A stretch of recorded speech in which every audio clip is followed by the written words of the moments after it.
Hi everyone, it's Brittany and Katie with the Q team in Rochester, New York. We're back this week to talk about the 5 things you should do after you move into your new home. Yep, so we tell all of our buyers these things to do right after you move, right after you buy a new home. Number 1, change the locks. First and foremost. First and foremost, you don't know who has a key. You hopefully have gotten all your keys, spare keys, etc. At closing, but better safe than sorry. Change your locks. You don't know if like Aunt Susie has a key or the neighbor had an emergency key just in case. So it's just better to change the locks, make sure that only you have a key for the house. Number 2 is change the smoke detectors. This is something that is not done often enough. A lot of the times we're seeing like yellowed smoke detectors. Key factor that those are probably older and needing to be replaced. But just changing them as soon as you move in allows you to know that they're brand new.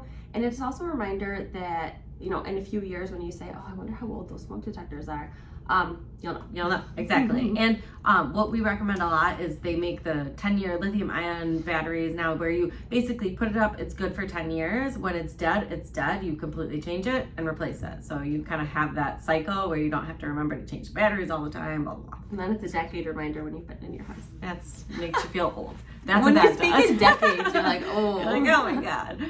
Number 3, change your air filters. So that is you can also get your ducts clean. You can do all of those things to kind of freshen the air and make sure you get all that dust and dirt and all of that out. But changing your furnace filters, your fridge filter, all of those filters, make them clean slate. Then you know when you changed them as well, and you can come up with a schedule to kind of stay on top of it.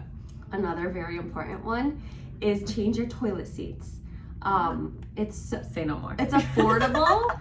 And it's easy. You can do it yourself, I promise, unless you have a super fancy seat that I haven't seen before, but most of them are just like, I can do it, clip so off. you can do it. It's an affordable sanitary change that will just give you peace of mind.